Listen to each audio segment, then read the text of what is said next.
So now tracing evolutionary relationships. The evolutionary relationship between different species can be traced out by many methods.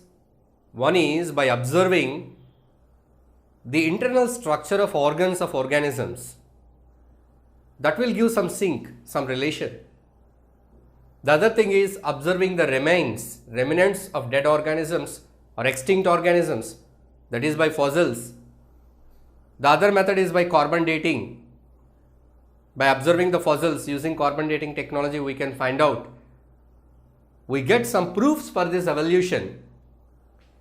And recently, due to the advancement in biotechnology, now we can analyze the DNA, whether it is a live organism or dead organism. Its DNA can be analyzed to find out what are the various genes and to which species it belongs to. So in this way, by all these techniques, we get some proofs for this process of evolution.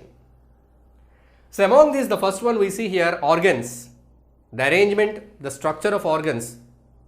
It gives a idea about the evolution of species. Here we see that homologous organs, we know that we have 4 limbs, 2 hands, 2 legs. Here we take this example, frog, lizard, bird, human. So all these 4 animals has got 4 limbs, but they use them in a different way. Frog uses its limbs in a different way compared to human.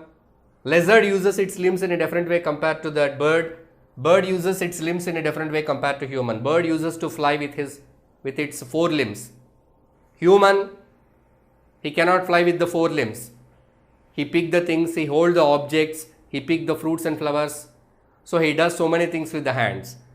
So here the organs are used for different purpose, but internally, if you see the number of bones and the arrangement of bones in the hand of frog, lizard, bird, human being, they all have similar kind of arrangement of bones, similar structure of bones in the hand, which are called as homologous organs. So this is called as the homologous characteristic. So on basing, this gives an idea that these all have evolved from a common ancestor. That means, it doesn't mean that in all the cases, the organisms that have similarity, homologous nature in the structure of their organs are need not necessarily evolved from common ancestor, but this gives an idea. In most cases, we can find this idea that the homologous nature, that means the homologous organs, the presence of homologous organs indicates that these have evolved from a common ancestor. In some cases, you see that analogous organs, that means function is same, but the structure is different. If you see the wing of a bat and a bird, the function is same. Bird uses to fly, bat also uses its wing to fly. But internally, their structures are different. Bird, it has got its wing mostly because of the feathers. But bat, if you see the bat, it will be having the skin. The wing of the bat is made up of skin between its digits. So between the finger folds, there is a skin of the bat. So this makes the wing of the bat. But functionally they are similar. But if you see the internal structure, it is different. But outside, if you see, they may appear more similar compared to this. You may feel that bat and bird are much closely related, because you may think that this is having wing, that is having wings. Both are having wings. So bat and bird are closely related. So it is not that. So such organs, the organs that have the similar function in different organisms but have different structure are called as analogous organs. The organs that have similar structure but different function, those are called as homologous organs. So in the tracing evolutionary relationships, we will move on to the next one, that is the fossil. What are fossils? Fossils are the dead remains of the organisms that lived a few centuries ago. So that are not existing now. We know that many animals and plants, became extinct, means they are not existing in the present era. Long ago they lived and they died. So the remains of this dead animal or any of its remains or body parts, sometimes they get preserved in the earth. We call them as fossils. So by studying the fossils, we get more relationship between these species. We get more and more information about the process of evolution. So the next one is fossils. By studying the fossils, we can understand the evolutionary relationships. So what are fossils? The dead remains of plants and animals that are buried under the ground. Generally, when an organism is died and buried under the ground, it will be decomposed by the bacteria. So nothing remains in the mud, everything mixes up with the soil. But in certain cases, in certain circumstances, certain remains of the organisms or maybe the complete organism are preserved under the earth in some different situations for a very long period. So these things are obtained when we dig, when the excavation is done. So there, by studying that fossil, you can understand the evolutionary relationship. But how do they estimate how old the fossil is? How do they estimate what is the age of the fossil that they found?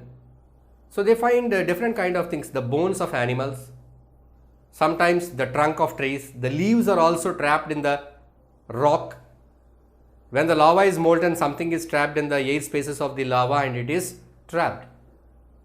And some insect or some fish, it might got caught in the hot mud, so which is packed. So by that the body of the organism is not destroyed and the mud becomes hardened and it stays there for thousands and thousands of years. When somebody digs there, historians, they dig in the earth, excavations they do, archaeologist, they find out the traces of history, the proofs for the history, even for evolution. So they may find such kind of fossils. So by studying this fossil, they can understand the relationship. But how do they study here? How do they estimate the age of the fossil? By two methods. One is a relative method. Relative method means the layers of the earth, at which layer it is found. So we may found the bones of the dinosaur in the bottom layer because millions of years ago they became extinct. And they may find the bones of some other bird like dodo in the recent, because it got recently extinct. So the recently extinct animal remains are found in the top layers because the earth is covered layer by layer. From time to time layers are formed. So the fossils are found so deep, those are so old. The fossils that are found in the top, those are recent. So this is the relative method.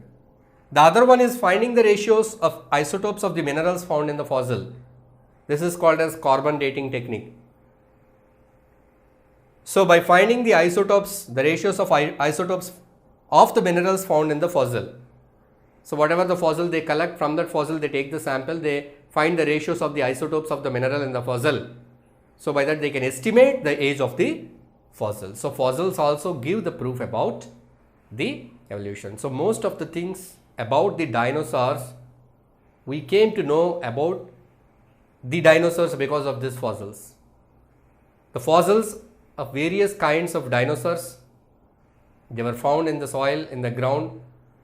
So by studying that we got the more information when they existed, how they existed, what were their food habits, and what members of the dinosaurs were vegetarians and what were carnivorous, dangerous, and all these things we had come to know about that. Say for example, if you find the teeth of a particular dinosaur, by looking at the teeth, the sharp teeth tells that it is a carnivore.